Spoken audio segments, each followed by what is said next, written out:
1.1। अब इसको हमें प्रूफ करना है। जो स्टेटमेंट एक नंबर प्रश्न हम लोग 1.1 का पहला प्रश्न हम लोग बना चुके हैं, एक में 2-3 तो प्रश्न उसको हम लोग बना चुके हैं। ये है उसका 2 नंबर। कह रहा है कि दर्शाइए कि कोई भी धनात्मक विषम पूर्णांक 6q+1 या 6q+3 या 6q+5 के रूप का होता है, जहां q जो है ना कोई पूर्णांक है। मतलब समझो, सबसे पहले एक चीज बताओ, कह रहा है कि आपके पास कोई भी एक धनात्मक विषम पूर्णांक है, तो उसको हम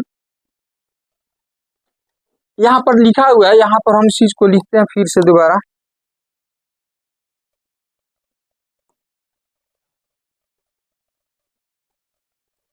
सिक्स क्यू प्लस 1, 6q+3 और 6q+5। कह रहा है कि कोई भी धनात्मक विषम पूर्णांक जो होता है ना, इस रूप का या इस रूप का या इस रूप का होता है। q जो है ना एक पूर्णांक है। पूर्णांक का मतलब इसके जगह पर हम चाहे तो 1 रख सकते हैं, चाहे तो 2 रख सकते हैं, चाहे तो -1 रख सकते हैं, -2 रख सकते हैं। q कह रहा है कि एक पूर्णांक है, मतलब q के जगह पर कोई पूर्णांक हो सकता है। जैसे मान लो q के जगह पर हम ले लेते हैं 1 लेंगे, तो यहाँ पर हम ये हो जाएगा 6 गुने 1 प्लस 1 बराबर कितना होगा, 6 एकम 6 और प्लस 1 कितना 7 हो जाएगा। अच्छा, q के जगह पर यदि हम 2 ले लेते हैं, तो 2 लेंगे तो यहाँ पर अब 2 रखो, आप q के जगह पर 2 रखो, तो 6 गुना 2 प्लस 1 तो बराबर हो जाएगा 6 दूनी 12 प्लस 1 बराबर क्या चीज 13। उसी तरह से यदि q के जगह पर हम 3 ले लें, और चूंकि हम धनात्मक संख्या ही लेंगे क्योंकि विषम संख्या धनात्मक होता है, इसलिए q के जगह पर हम माइनस वाला नहीं लेंगे। जब भी लेंगे तो q के जगह पर पूर्णांक तो लेंगे लेकिन पॉजिटिव लेंगे, क्योंकि यहाँ विषम संख्या की चर्चा है ना, तो विषम धनात्मक विषम पूर्णांक तो स्वाभाविक है धनात्मक विषम तभी आएगा जब q के जगह पर हम +1 +2 +3 ये सब लेंगे तो ही आएगा। तो अब हम क्या करते हैं कि q के जगह पर हम 3 लेते हैं, तो ये हो जाएगा 6 गुने 3 प्लस 1, तो ये हो जाएगा 6 3 का 18 प्लस 1 बराबर कितना हो जाएगा 19 हो जाएगा। मतलब समझो कि q के जगह पर कोई भी पूर्णांक हम रख रहे हैं ना, तो जो आ रहा है सब विषम संख्या है। देख लो तो ये 2 के टेबल में है, तो जो संख्या 2 के पहाड़ा में नहीं होती है ना, उसको हम विषम संख्या कहते हैं। तो देखो तो हम कह सकते हैं ना कि 6q+1 मतलब ये जो है ना विषम संख्या के रूप का है। मतलब q के जगह पर कोई भी पूर्णांक हम रखेंगे तो जो जब भी आएगा तो एक विषम पूर्णांक नहीं आएगा। उसी तरह से कह रहा है कि यहाँ पर इसको भी लेकर चलोगे ना, और q के जगह पर कोई भी विषम मतलब कोई भी पूर्णांक रखोगे धनात्मक पूर्णांक, तो इसको हल करोगे ना तो भी एक विषम संख्या ही आएगा।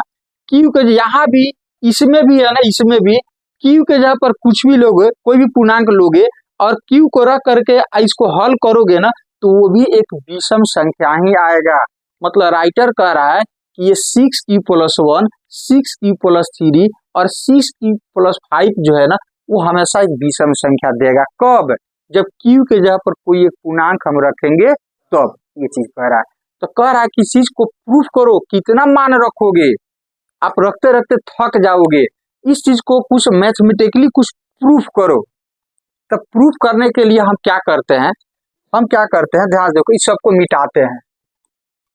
आपको यदि यहाँ पर 50% भी समझ में आ जाए तो एक बार फिर से हम रिपीट करेंगे ना, तो आपको समझ में आ जाएगा। इसीलिए चिंता मत कीजिएगा, ध्यान से आप चीजों को सुनिए और समझिए, दोनों काम कीजिए। हम क्या करते हैं कि कोई भी धनात्मक विषम पूर्णांक, तो हम मान लेते हैं कि वो धनात्मक विषम पूर्णांक a है, कुछ मान लेते हैं, तो हम उसको क्या मान लेते हैं a। यहाँ पर लिखते हैं, चलो आगे बढ़ते हैं। लिखते हैं, माना a एक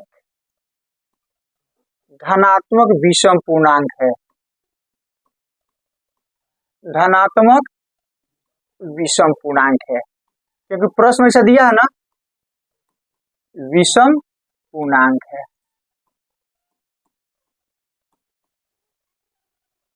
अच्छा एक चीज बताओ, यूक्लिड विभाजन प्रमेय क्या कहता है?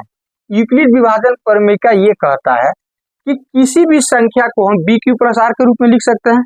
मतलब समझो, ध्यान देखो, ये 5 है, तब 5 को हम बी क्यू प्लस आर के रूप में लिख सकते हैं। कैसे लिख सकते हैं? जैसे मान लो हम क्या करते हैं कि इस 5 में जो है ना 2 से भाग दे देते हैं, तो 2 दूनी 1, तो क्या लिखेंगे इसको? 5 बराबर 2 गुने 2 प्लस 1।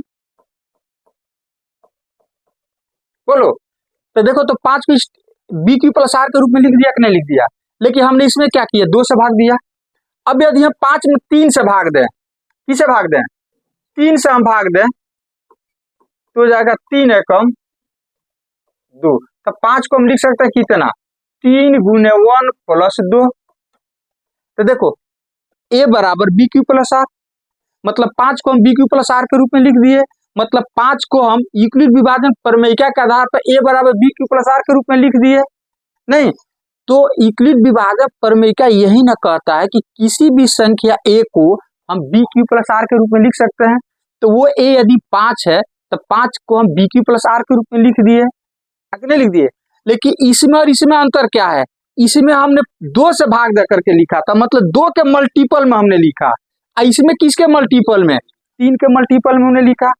नहीं, इसी तरह से 5 के जगह पर हम ये भी लिख सकते हैं 2 गुने 2 प्लस 1। यदि आपसे कोई कहता है कि 5 को बी क्यू प्लस आर के रूप में लिखो, लेकिन 3 के मल्टीपल में लिखो, मतलब 3 से भाग देने के लिए कह रहा है, तो फिर यहाँ पर क्या लिखेंगे? 3। तो 3 एकम अब प्लस कितना हो जाएगा? 2 हो जाएगा। तो देखो, तो 5 को हमने बी क्यू प्लस आर के रूप में लिख दिया कि नहीं लिख दिया? लेकिन इसमें अंतर क्या है कि इसमें हम 2 से भाग दिए, इसमें 3 से भाग दिए। अब आप कोई और तरीका है क्या लिखने का? हाँ है, 4 से भाग दे तो भी हो जाएगा। 4 से भाग दे तो 4 गुने 1 अब प्लस 1 हो जाएगा। अर्थात 5 को भी हम बी क्यू प्लस आर के रूप में लिख देते हैं। मतलब किसी भी संख्या को हम बी क्यू प्लस आर के रूप में लिख सकते हैं। शर्त यही है कि धनात्मक पूर्णांक होना चाहिए। अब जैसे हम बोलते हैं 7, हम बोलते हैं 12 को बी क्यू प्लस आर के रूप में लिखो, तो आपका प्रश्न होगा सर किसके मल्टीपल में आप कह रहे हैं, पहले बताइए हमको। तो हम कहते हैं 7 के मल्टीपल में। इसका मतलब हम आपसे कह रहे हैं कि इसमें 7 से भाग दो, तो 7 दूनी 14, ज्यादा हो जाएगा। 7 एकम 7 प्लस 5 हो गया, हमने लिख दिया। तो फिर हम के एक काम करो, 6 के मल्टीपल में इसको लिखो। तो क्या करोगे? 12 बराबर 6 के मल्टीपल में 6 दूनी 12 प्लस 0 हो जाएगा। समझ में आ रहा है? अच्छा, हम कह रहे हैं 12 को बी क्यू प्लस आर के रूप में लिखो। तुमको सर किसके मल्टीपल में, मतलब किसे भाग देना है? बी के जगह पर क्या लिखे हम? तो हम कहते हैं बी के जगह पर 5 लिख दो। तो यहाँ पर 5 लिखोगे, तो 5 का टेबल पढ़ो ना, 12 के बार में आ रहा है उसके नहीं। 5 दूनी 10, तो 10 इसमें निकल जाएगा, प्लस हो जाएगा। असल में हम पूछते हैं कि अब हम कहते हैं कि चलिए काम करो, 14 को बी क्यू प्लस आर के रूप में लिखो। तो आपका प्रश्न होगा सर किसके मल्टीपल में, मतलब किसे भाग देना है? बी के जगह पर क्या रखे हैं हम? ए आप बता दीजिए, बी आप बता दीजिए, हम लिख देते हैं। तो हम कहते हैं आप इसको 12 के मल्टीपल में लिखो। तो 12 गुना प्लस 2 हो जाएगा। अब तो समझ में आ गया यूक्लिड विभाजन प्रमेय क्या कहता है। यूक्लिड विभाजन प्रमेय यही ना कहता है कि किसी भी संख्या को इस टाइप में हम लिख सकते हैं, बी क्यू प्लस आर के रूप में लिख सकते हैं। तो जब हमने एक धनात्मक विषम पूर्णांक मान लिया, तो स्वाभाविक है ए को हम बी क्यू प्लस आर के रूप में लिख सकते हैं, आके नहीं लिख सकते हैं? तो हटाएं सबको, चलिए सबको हटा रहे हैं।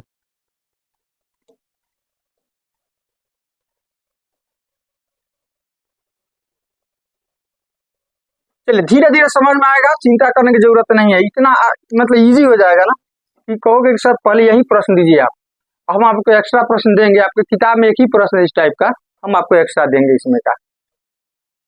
तो चलिए देखिए यहाँ पर, तो हम लिखेंगे यूक्लिड विभाजन प्रमेयिका से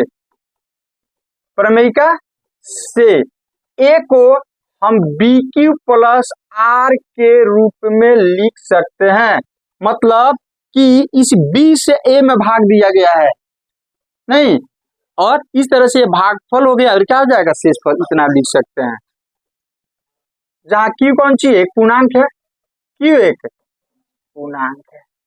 अब ध्यान से देखो, अब यहाँ पर एक पैटर्न आपको बदलना, देखो आपको जो सिद्ध करना है ना वो इस टाइप का था, 6q प्लस 1, 6q प्लस 3 और 6q प्लस 5। ध्यान दो, यही प्रश्न है ना हम लोग का, यही प्रश्न है, 6q प्लस 1 या 6q प्लस 3 या 6q प्लस 5 करेगा, यही प्रश्न हम लोग का। मतलब देखो राइटर आपको हिंट्स दे दिया है कि किसके मल्टीपल में इसको लिखना है, इस ए को विषम जो संख्या ना उसको 6 के मल्टीपल में लिखना है। देखो bq plus R, bq plus R, तो बी के जगह पर कौन सी है, 6 है। मतलब हम यहाँ पर समझ गए कि इस विषम पूर्णांक को किससे भाग देना है, 20 के जगह पर क्या लिखना है, 6 लिखना है। राइटर कैसे हम बोले आपसे ना इसके पहले कि बाबू 14 को आप bq प्लस आर के रूप में लिखो, तो तुमने क्या बोला कि सर बी के जगह पर बताइए हम क्या लें, तो हमने बोला एक बार कि चलो 12 ले लो, तो आपने कहा 12 एकम 12 अब प्लस, तो bq प्लस आर के रूप में लिख दिया। तो हम यदि सिर्फ ये दे दें तो आप नहीं समझ आइएगा, तो यहाँ पर देखो दिया है बी के जगह पर क्या दिया है, मतलब ए को 6 के मल्टीपल मतलब 6 से भाग दे करके लिखना है आपको। ये जो हम विषम पूर्णांक माने हैं, जो हमको पता नहीं है कोई विषम पूर्णांक क्या होगा, लेकिन राइटर तो इशारा कर दिया है ना कि bq प्लस आर, बी की जगह पर क्या है, 6 है, मतलब 6 से आपको भाग देना है। तो बी को हटाए, यहाँ पर बी की जगह पर क्या लिखें, 6 लिखेंगे, नहीं, तो यहाँ पर हम बी को हटाते हैं तो लिखेंगे a बराबर 6q प्लस आर, यहाँ इसको समीकरण 1 मान लेते हैं। अब यहाँ पर लिख देते हैं हम b बराबर 6 क्यों लिखा हमने, b के जगह पर इस b को हटा करके 6 क्यों लिखा, क्योंकि आपके प्रश्न में ये चीज दिया हुआ इसीलिए। तो लिखते हैं b बराबर 6, क्योंकि दी गई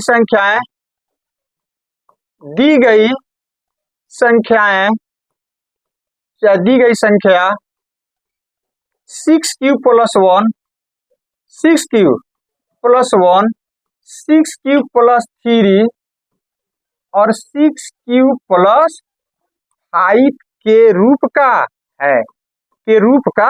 है, इसीलिए हमने ले लिया, रूप का है, इसीलिए हमने b को हटाकर क्या ले लिया, 6 ले लिया। चलो अब एक चीज बताओ, अब तो समझ में आ गया कि हमको भाई 6 से भाग देना है a में, भागफल q और शेषफल। अब बताओ इस r का मान क्या क्या हो सकता है, संभव मान बोलो, 0 से लेकर 5 तक, क्योंकि 6 से हम भाग देंगे तो ये r जो आएगा या तो 0 आएगा, नहीं तो 1 आएगा, नहीं तो 2, नहीं तो इसके बराबर तो नहीं आएगा, इससे एक छोटा आएगा ना। तो लिखे r का संभव मान क्या क्या हो सकता है, तो लिखते हैं यहाँ r का संभव मान, r का, ये कहां से आ गया, r का संभव मान बराबर हो जाएगा, 0 होगा या 1 होगा या 2 होगा या 3 होगा या 4 होगा या 5 होगा या 6 नहीं होगा, 6 नहीं होगा, इतना होगा। 6 से a में भाग देंगे, a विषम पूर्णांक याद रखना, तो 6 में a से भाग देंगे तो भागफल कुछ भी है, लेकिन शेषफल तो या तो 0 आएगा, नहीं तो 1 आएगा या 2 आएगा या 3 आएगा या 4 आएगा या 5 आएगा, यही ना आएगा। अब एक आइडिया ले लेते हैं, इस r का मान हम समीकरण 1 में, इस r का मान जो है ना समीकरण में 1 में रख करके आइडिया लेते हैं कि अब एक किस टाइप का आता है, रखें। तो r का मान हम बारी बारी से समीकरण 1 में क्या करेंगे, रखें। एक आइडिया ले लेते हैं r का मान रख करके, यहाँ पर लिख देते हैं r का मान समीकरण 1 में रखने पर, समीकरण 1 में रखने पर, 1 में रखने पर, तब हम बारी बारी से रखेंगे ना। तो स्टेप 1, जब r बराबर 0, जीरो, मतलब आर के जब जीरो रखेंगे तो ए बराबर 6 क्यू प्लस जीरो हो जाएगा। तो ए बराबर हो जाएगा 6 क्यू प्लस जीरो, मतलब 6 क्यू ही हो जाएगा। 6 क्यू प्लस जीरो तो कितना होगा, चलो लिख देते हैं 6 क्यू प्लस जीरो बराबर हो जाएगा कितना 6 क्यू।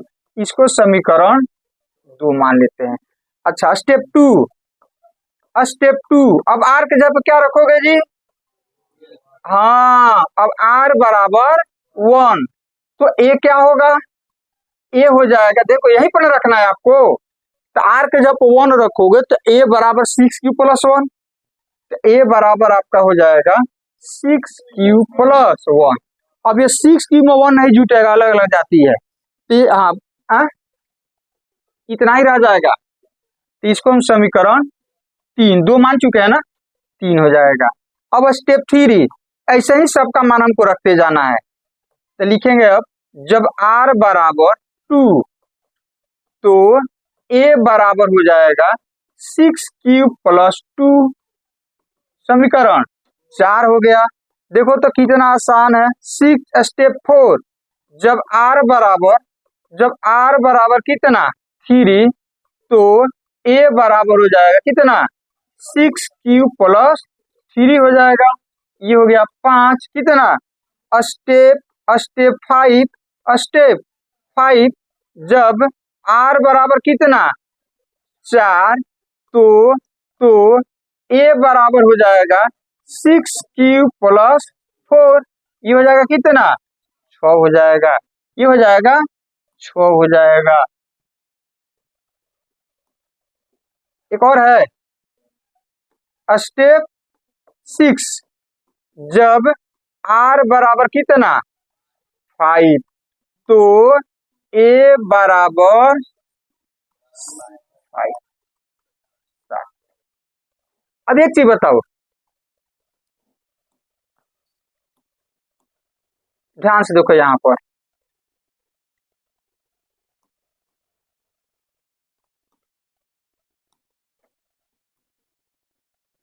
ये देखो ये एक जब मान एक ये हो गया, दूसरा ए का मान आपका ये वाला हो गया, तीसरा ए का मान आपको ये वाला हो गया, चौथा ए का मान ये हो गया, पांचवा ए का मान ये हो गया और ये वाला हो गया। अब इसी पर आपको फोकस करना है। जो चीज अपना नहीं है वो तो हम नहीं लेंगे, लीजिएगा। मान लीजिए कि 2-4 बुक्स यहाँ पर रखा हुआ है और आपका एक किताब उसमें है, हम कहते हैं जाओ ले लो। अब आपका 10th का भी है, 11th का भी है, 12 का है, तो आप 10th के विद्यार्थी हैं, आपका एक ही बुक आपको लेना है, तो 10th का न लीजिएगा कि सब लेकर चले जाइएगा। तो आपका जो है वही लीजिएगा, दूसरे का तो नहीं लीजिएगा, दूसरे का नहीं लीजिएगा। आ रहा समय।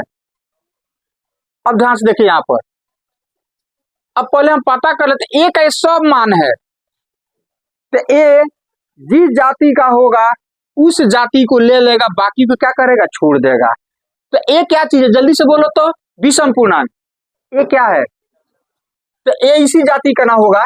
ए का मान क्या क्या हो सकता है, मान लो ए जो कहता है तो विषम पूर्णांक है। अब इसकी बहुत सारा संख्या दिया, 1 दिया है, 3 दिया है, 4 दिया है, 5 दिया है, 6 दिया गया, 7 दिया रहा है, 8 है, 9 है, 10 है, 11 है, 12, ये सभी संख्या एंड सो ऑन।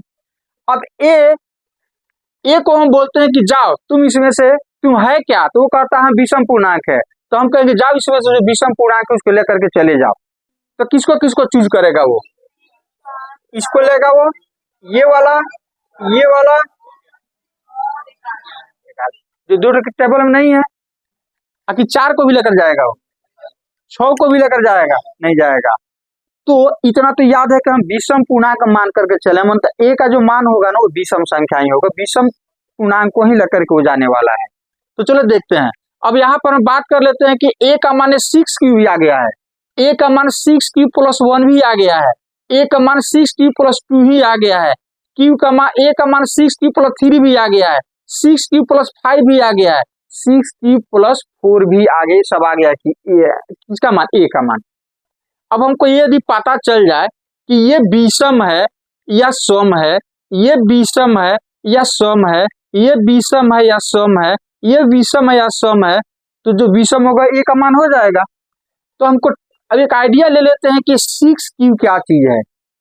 तो चलो क्यू क्या चीज है, पूर्णांक है। क्यू क्या चीज है, तो 6 क्यू को हम 6 गुने क्यू लिख सकते हैं। तो क्यू के जगह पर क्या लेंगे, पूर्णांक लेंगे। पूर्णांक लेकर के देखो कि आइडिया लग जाए कि 6 क्यू किस रूप का है, पता चल जाए। तो क्यू के जगह पर यदि हम 1 लेंगे तो 6 गुने 1 6। अच्छा, क्यू के जगह पर यदि हम 2 लेंगे तो 6 इंटू 2 6 दूने 12 हो जाएगा। यदि इसके जगह पर हम कितना ले लें, 3 ले लें, 6 तीर का, आइडिया लग गया। ओ 6 किस रूप का है, सम है। क्योंकि क्यू के जगह पर कुछ भी ले रहे हैं ना, देखो यही चीज आ रहा है, 6 आ रहा है, 12 आ रहा है, 18 आ रहा है, इस तरह से आगे आएगा। तो आगे जो भी आएगा वो इसी टाइप की संख्या आएगी। और ये किस टाइप की संख्या है, सम है। मतलब हम कहेंगे कि 6 क्यू जो है ना वो एक सम संख्या के रूप का है, मतलब सम संख्या है। कन्फर्म, 6 क्यू का चीज है। तो जब हम ए को बता देंगे अरे ए ये सम है, अब तुम क्या है बी सम, तो कहेगा ना ना ये हमारा नहीं है, हम इसको नहीं लेंगे, इसको छोड़ देंगे। तब इसको आइडिया ले लेते हैं।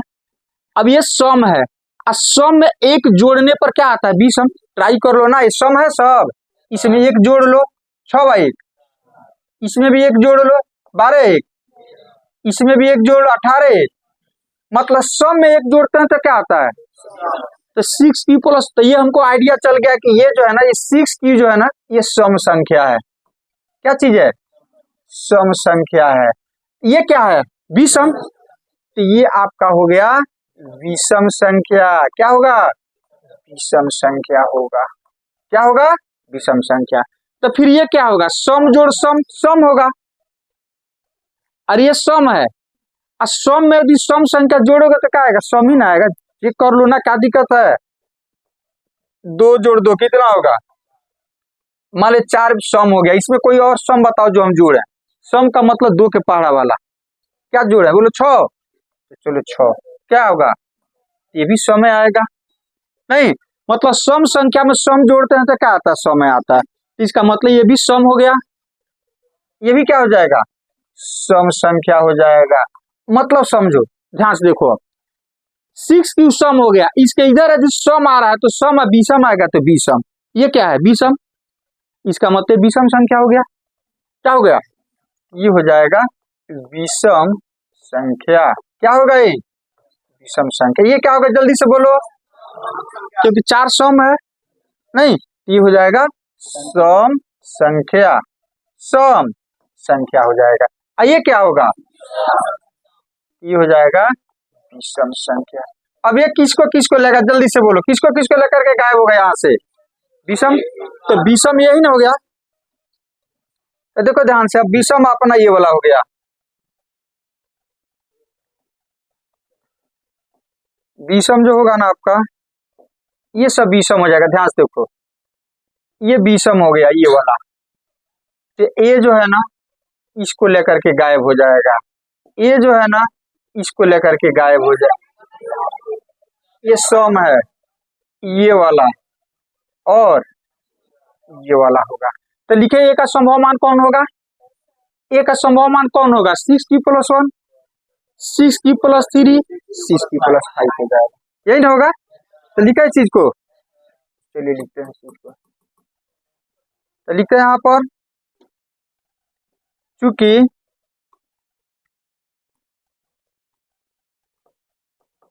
ए एक विषम पूर्णांक है। क्या चीज है, एक विषम पूर्णांक है, एक विषम पूर्णांक है। इसलिए ए का संभव मान जो होगा, ए का संभव मान जो होगा, ए का संभव मान जो होगा वो कौन होगा, 6 Q plus 1 comma 6 Q plus और 6 क्यू प्लस 5 हो जाएगा। 6 क्यू प्लस 5 हो जाएगा, 6 क्यू प्लस 5 हो जाएगा। तो हो गया, यही आपको क्या करना था, प्रूव करना था। मतलब कि कोई भी विषम पूर्णांक हो ना, तो उसको हम 6 क्यूब+1, 6 क्यूब+3, 6 क्यूब+5 के रूप का लिख सकते हैं। मतलब हमारा विषम पूर्णांक इसी रूप का होता है। शर्त यही है कि 6 से हम भाग देंगे तो ही इस रूप का होगा। अब मान लो हम ये कहते हैं, ध्यान जो यहाँ पर, अब आपसे कोई कहता है कि क्या कोई विषम पूर्णांक इस रूप का नहीं हो सकता है, 5 क्यूब+1 नहीं, या 5 क्यूब+2 या 5 क्यूब+3, 5 क्यूब+3। अब जांचना है कि क्या क्या कोई विषम पूर्णांक इसमें से किसी रूप का हो सकता है, 5 क्यूब+4 इस रूप का हो सकता है कि नहीं हो सकता है, तो इस रूप में भी हो सकता है। लेकिन यहाँ पर हमको किस में चेक करना है, 5 से भाग दे करके, तो चेक कर लेते हैं, क्या दिक्कत है, चेक कर लेते हैं। हमारा काम कौन सी है, सीखे ना, कौन चीज सीखे ना। तो यहाँ पर हम लिख देते हैं कि माना हुआ विषम पूर्णांक ए है, क्या चीज है, तो किसी भी विषम पूर्णांक को हम b⁻r के रूप में लिख सकते हैं। लेकिन हमको किस पे हमको पता करना है, 5 से ना भाग दे करके, तो b के जगह पर क्या होगा, 5। तो यहाँ पर हम लिख देंगे a बराबर 5q+r हो जाएगा, कि नहीं होगा। अब r का संभव मान क्या होगा, r का संभव मान क्या होगा, संभव मान बराबर हो जाएगा 0 हो सकता है, 1 हो सकता है, 2 हो सकता है, 3, 4 हो सकता है। अब इसमें हम समीकरण 1 हो गया। अब हम क्या करते हैं, r का मान बारी बारी से रखते हैं। अब इसको थोड़ा सा हम शॉर्टकट में बनाते हैं, ठीक है। अब ध्यान देखो, एक r का मान बारी बारी से रखते हैं, तो a बराबर आपका हो जाएगा, r के जगह पर 0 रखोगे तो 5q हो जाएगा, r के जगह पर 1 रखोगे तो 5q+1 हो जाएगा, r के जगह पर 2 रखोगे तो 5q+2 हो जाएगा, r के जगह पर 3 रखोगे तो 5q+3 हो जाएगा, और r के जगह पर 4 रखोगे तो 5q+4 हो जाएगा। यही ना रखना है। अब आइडिया ले लेते हैं कि ये क्या चीज है, उसके हिसाब से इसका हमको पता चल जाएगा। तो 5q क्या चीज है, ध्यान से देखो, तो 5q के जगह पर यदि 1 रखेंगे तो 5 हो जाएगा, q के जगह पर 2 रखोगे 5 दूनी 10 हो जाएगा, 3 रखोगे तो देखो इसमें सम भी आ जा रहा है, सम भी आ जा रहा है। इसे क्लियर नहीं हो पा रहा है, क्लियर नहीं हो पा रहा है कि ये जो है ना सम, देखो ये सम भी हो जा रहा है कभी, कभी विषम भी हो जा रहा है। और वही यदि यहाँ पर हम 4q लिख दे, क्या लिख दें, 4 यहाँ पर हम लिख देते, क्या लिख देते, 4 हम लिख देते, तब ये आपका क्लियर हो जाता। जैसे 4 लिख देते यहाँ पर ना, तो ये 4q देखो, यहाँ पर 1 रखेंगे तो 4 हो जाएगा, 2 रखेंगे तो 4 दूनी 8 हो जाएगा, 4 तिहाई 12, मतलब ये सम संख्या हो जाएगा। तो इसका मतलब ये क्या हो जाएगा, विषम संख्या। तो ये जब सम होगा तो ये क्या हो जाएगा, विषम संख्या हो जाएगा। फिर ये क्या हो जाएगा, सम हो जाएगा। फिर यहाँ पर 4 लिखना पड़ेगा, इस पर क्या लिखना पड़ेगा, 4 लिखना। ये क्या हो जाएगा, सम, ये क्या हो जाएगा, विषम हो जाएगा। ये क्या होगा, सम हो जाएगा, क्या हो जाएगा, सम। मतलब समझो कि यदि हम कहें, इसी को चेंज कर देते हैं, 4q+1, 4q+1 तो लिख दिया ना, 4q+3, 4q+3। अब हम आपसे ये कह सकते हैं कि सिद्ध करो कि कोई भी विषम पूर्णांक 4q+1 और 4q+3 के रूप का होता है। मतलब पहले क्या बोले थे कि कोई भी विषम पूर्णांक 6q+1, 6q+3 और 6q+5 का रूप का होता है। पहले हम यही ना बोले थे कि कोई भी विषम पूर्णांक 6q+1, 6q+3 और 6q+5 का रूप होता है, कोई भी विषम पूर्णांक। अब हम बोल रहे हैं कि कोई भी विषम पूर्णांक इस रूप का होता है, तो तुम कहोगे सर एक ही चीज आप कितना बार बोलिएगा। एक बार बोल रहे हैं कि कोई भी विषम पूर्णांक उस रूप का होता है, एक बार आप बोल रहे हैं कि कोई भी विषम पूर्णांक इस रूप का होता है, तो कितना बार आप बोलिएगा, कुछ समझ में नहीं आ रहा। तो बाबू हम आपको ये बोल रहे हैं कि विषम पूर्णांक इस रूप का भी होता है, इस रूप का भी होता है, हम सही बोल रहे हैं, आप सही नहीं समझ पा रहे हो। हम सही इसलिए बोल रहे हैं कि कोई भी विषम पूर्णांक में 6 से भाग दोगे तो इस रूप का होगा, और किसी भी विषम पूर्णांक में 4 से भाग दोगे तो इस रूप में होगा। तब कहाँ गलत कर रहे हैं? गलत तो नहीं कर रहे हैं कि किसी भी कोई भी विषम पूर्णांक इस रूप का होता है और कोई भी विषम पूर्णांक इस रूप का भी होता है, लेकिन आपको राइटर हिंट्स दे दिया है कि इसमें जो है ना, आपको ये कह रहा है कि आप 6 से भाग देकर के ट्राई करो। इसमें किसे भाग देने के लिए कह रहा है? बी क्यू प्लस 4 से भाग देने पर ये चीज आएगा और 6 के मल्टीपल में लिखने पर ये चीज आएगा।